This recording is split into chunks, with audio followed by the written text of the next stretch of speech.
And this is Kieran with my co-host, Broken. with episode 9 of the Dragonbone Tavern Podcast. And right now we will be talking about Fable, The Lost Chapters, the first Fable game, and in my opinion, the best, in a lot of people's opinion. Anyways, but, side note, not much has been going on with us. I've kind of taken a vacation and been working on other projects, side projects. So hopefully I'll eventually get back to the DbT stuff eventually. Anyways, so not really much has gone on with us. We did spend a week off because hectic life has been hectic. And yeah, that's pretty much all our news for the past 2 weeks. And I haven't gotten any mail from the podcast account as far as I know. But, days early. And so we want mail. If you guys don't remember our email address, even though we put it in every single notes on every single podcast, it is podcast@dragonbonetaverngaming.co.cc, and this is the reason we put it in the podcast notes, because I don't expect you to ever remember that all. And you can just press it, and... Are you mocking the intelligence of our listeners? No, I am just telling you that it's nigh on impossible to remember that whole spiel. So I put it in the notes, and you can just click on it, and it opens up your email thing of choice, and will... Stupid fly. Sorry, I have a fly buzzing around my computer, and it landed. Did you kill it this time? I'm not sure. Otherwise, it's buried in trash. So, because it was on the trash can. But, anyways, getting back to the important things, we have no emails from you peoples, and we really like to hear from you, but that basically wraps up any news, any mail, anything that we have. And now, Fable the Lost Chapters. This game is not actually new in any way, shape, or form. It is actually fairly old. I don't exactly remember when it came out. I bought it for the PC first, so there was the original Just Fable, which ended, basically it seems, pretty much like 3/4 of the way through the game of Fable the Lost Chapters. Lost Chapters added a whole new ending, basically. It added crap loads more quests, a whole new zone and everything. So I would say if you're gonna buy it, buy Lost Chapters, don't buy the original. Because the original, A, is Xbox only. B, it's missing so much. But Fable is hallmarked, the whole series is hallmarked by the fact that you really do choose whether you're good or evil through your actions. Or neutral if you manage to stay that way. Which is extremely hard, because basically every action you pick, are you doing something good, or are you doing something evil?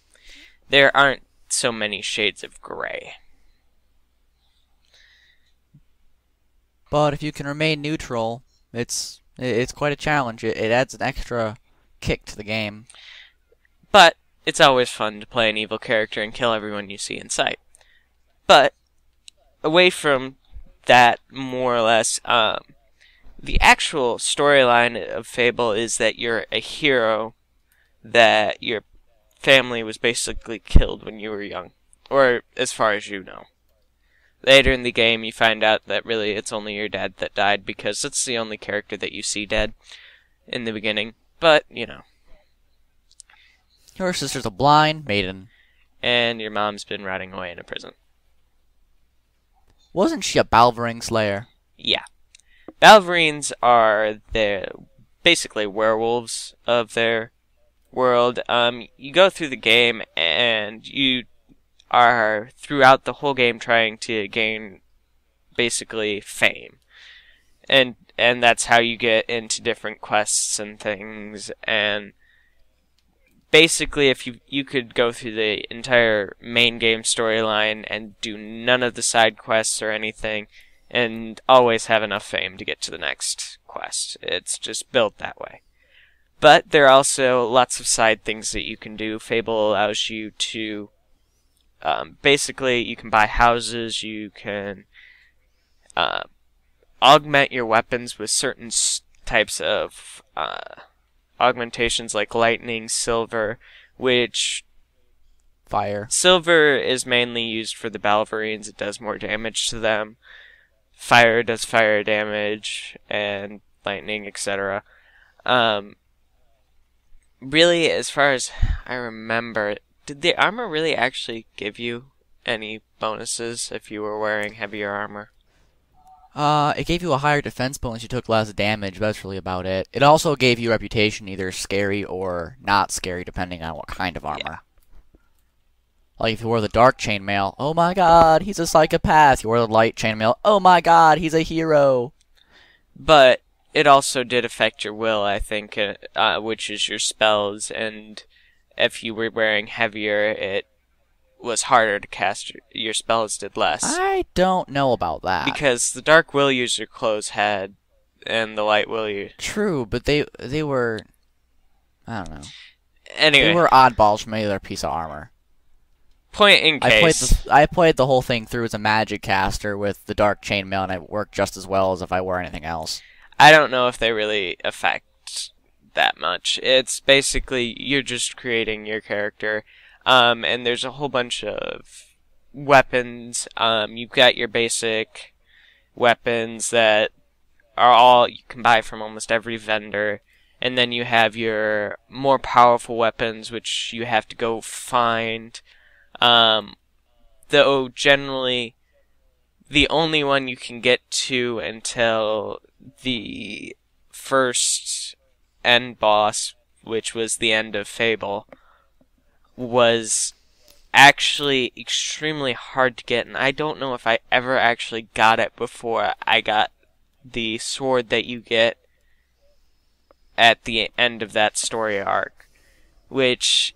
You get a really nice sword once it's all over, if you know where to go. You can well, that depends. If you're evil, you get to keep the sword, you get to keep a certain sword. If you're good, you have to go find an equivalent sword. But if you get that sword, it's better than any other one that you really can find up to that point in the game. I don't think I ever actually found a better sword, but the game wasn't that much longer. You have lots of parts of the game. You have, during the first part of your game, you have your childhood, which you play through, and pretty much that's maybe a 10-15 minute gameplay where you play until you're an adult, and it's just basically giving you how to play. It's their tutorial mode. And once you hit your adult, you're trying to, first of all, you just do some random quests, which basically gets you up your experience so you can take on the harder things. And you end up actually going back to your hometown and finding out that there's bandits that are plaguing, which, as far as you knew, your family was killed by bandits at this point. And then dead. You get to actually go to kill the bandit leader at the end of that quest, and you find out that the Cirrus that was... they mildly talk about it earlier in the game that they have a Cirrus, is actually your sister.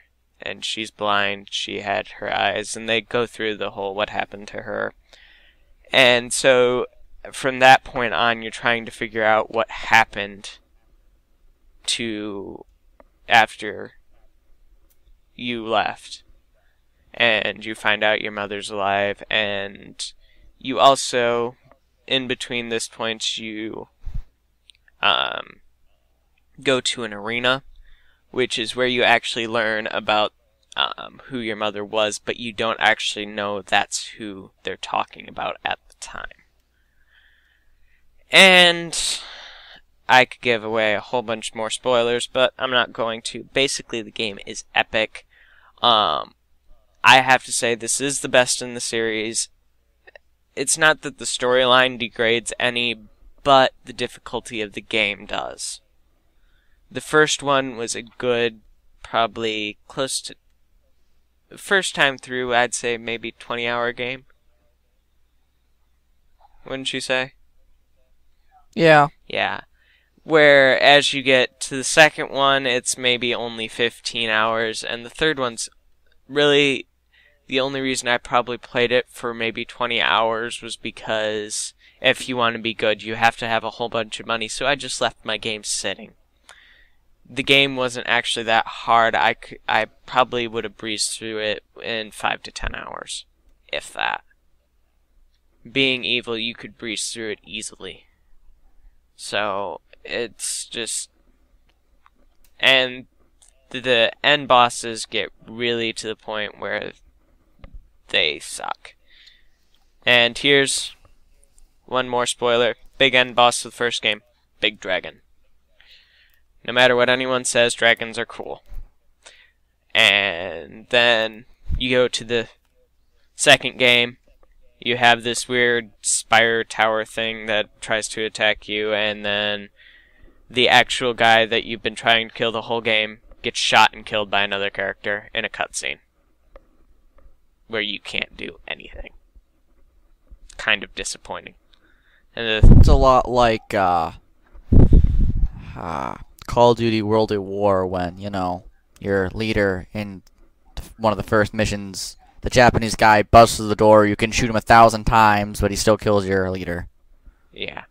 It's one of those things. It's just it's kind of takes away something. You really want to finish the game on actually having a good boss fight with him, and it's just not there. And then the last game, you just have a possessed dude, which fights with some moves. It basically mixed two enemies that you've already encountered, and at this point you're proficient in probably killing both of them. They're not that hard, and it just kind of sucks. So, in my opinion, best one in the series. The only thing that I would say about this game is the fact that really you have to wait a lot for the vendors to replenish, because I don't think they replenish very often. And the fact that you could only hold one of each weapon. You couldn't have 5 of the same weapon, but were each augmented differently. No, you only got one of that weapon. Didn't matter how you augmented it, you could only have one. And you couldn't re-augment. Once you augment, it was permanent. I think you could, but you lost your augmentations, didn't you? I believe it's permanent. Yeah, they might have been permanent. It's been a little while since I played. But, so there were things that mildly bugged me about the game. And the one thing that is cool is the fact that no matter if you were a good character, everyone loved you. If you were an evil character, you actually saw the world kind of change around you, as everyone would run away from you. All the merchants and things. Oh, and quick spoiler alert, if you're evil, you lose your hair. Yeah, you go bald. And you grow horns, and your eyes go red, flies will follow you around, and your feet have a eerie glow about them. Yeah, and the ground burns. Oh, and your skin becomes scaly and scarred. That too. But when you're evil, it actually changes some of the enemies you fight, and you start seeing guards instead of mercenaries, and mercenaries start being more friendly to you. So the game actually changes based on your alignment. So I thought that was interesting. And also, if you are an evil character, you will start seeing wandering merchants, because in town, most people probably won't talk to you, depending on whether you're wanted in that town or not at the time. No one will talk to you if you're wanted. And then the wandering merchants will run away from you, but they'll also start having guard escorts. So you have to kill the guard before you can either kill or try and get something from the merchant, depending on if you've killed recently in that zone.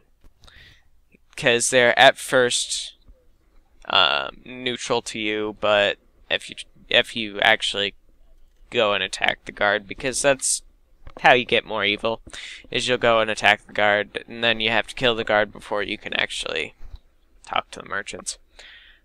Or you could try, but I think... Does it pause the game when you go into a merchant? Talk? Yes. So, if you were fast enough. But it's generally just easier to kill them all. Quick way to get evil. Yeah. When people say... Some guys are hired weapons or sword, and they'll say, "You need a good sword to fight beside you," and you say yes, and they'll follow you around and help you kill things as long as you don't use a call escape.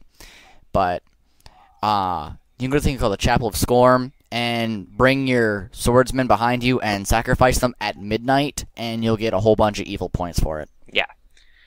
Which, there's a lot of things that you can do like that. You can also donate money to a different chapel to get you more good. Temple of Avo.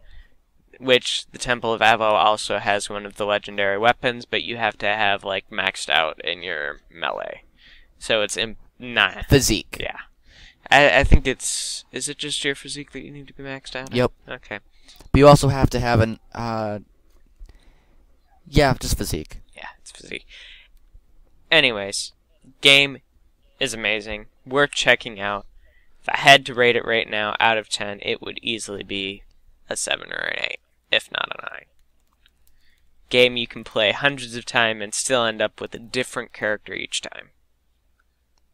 Extremely replayable. Is there any final comments that you want to leave us off with? Anything you thought was cool? Interesting? Oh, yes.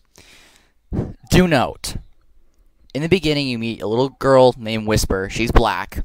Spoiler alert. And she's your friend, and you go along the line. She tries to kick your butt the entire way, and finally get to the arena. You have to kill her to be bad or leave her alone to be good. I'm going to say personally, I have never found it in me to spare her life. I always kill her, because I cannot stand her that every step of the way she tries to be better than me. That's all I'm going to say. Yeah, which... Oh, so at the end, even though I've never done it, because I've never actually fully gotten to the end of the game more than once, the evil character has a mask, which you can end... Jack of Blades? Yeah, Jack of Blades has a mask that you can end up taking from the last boss fight, or you can throw it into lava. I only made it through once with a good character, so I threw it away. But I'm actually kind of curious what happens if you keep it. Just as a curious note. You become superiorly evil, and the mask has a lot of power. You've done it? Yeah. Do I ever make a good character? You've tried. Yeah, and I got to what? Not whole Glade? Maybe. Then I was like, screw this, I don't even want to fight the White Balvring, I want to let him eat everybody, but no. But, game's amazing, and that pretty much brings us to everything that we need to talk about, right? Quick tip, go with melee combat. Your magic's not going to be very useful in the arena. Not true. Not completely true. If you get, what's the spell? It's Divine... The AoEs? Yeah. The thing is, though, the golems aren't even affected by it. Yes, they are. Not very much. You always get the crap beat out of you. Because the two golems appear and they throw rocks at you, and you're using your AoE on one guy, and the other guy throws a rock and hits you in the back of the head. Yeah, the golems are probably hard, because there are two of them. But... I just call it a hack and slash game. Game. It's fun. It's fairly difficult the first time through. Once you start getting to time 47, 48, it's not really all that hard. When you know exactly where everything is. But that basically wraps up everything. Do you got any game ideas for us, Roken? Nope. as a mild comment, because it's something I've been working on a little bit because I was absolutely bored. Most of you probably know about Minecraft. If you don't, it's a block style game that you just look it up. It's easier than explaining this. At first, most people's reaction is the game looks stupid and sucks, but it is mildly amusing. The only thing is the game has lots of memory issues and a whole bunch of other things that, based on the way it was written, it's not very useful. What you need to do is, and something I've been working on, is kind of sliding it over to, even though it won't be as platform compatible as it was, it will only be useful on PC, and I could probably convert it to Xbox fairly easily. Doing it using XNA is probably your best bet for speed, but C# would be, because C# has a lot of tools to make memory easier, which, by the way, anyone really cares to know this, I do most of my programming in C#. C# is an easy language to learn, easy things to do with, but I have several years of working with it. Ooh, can I make a point? What? Okay, on August 1st, so tomorrow, for when we've actually recorded this, they're coming out with a new, huge update for Minecraft, and it should fix the graphics, and now everything shouldn't be blocks. I'd like to see that when it happens. You can't just let me go with one troll. You can't let one go. No, I can't. But, so, that's what I've been working on, and the game does still have memory issues that I'm trying to kink out, which I've already found some place that's already fixed all the memory issues that I'm just going to be going through. But that's what I've been working on for the past 2 weeks, because it was something to distract me from working on the DbT stuff, because my head's starting to hurt. As for any actual game ideas that I've come up with, I have none right now that I want to talk about. So, pretty much wraps this up, unless you have any other ending comments, Roken. Other than they're coming, no. Which we didn't do our game spotlight this week, but I didn't think about it until just now. So, Poor planning. Yeah. Poor planning. We'll deal with that next. Mr. Project Manager. We'll deal with that next week. We'll probably do 2 or something. But, wraps us up. And this is Kieran and my co-host, Roken. signing off. Have a great day.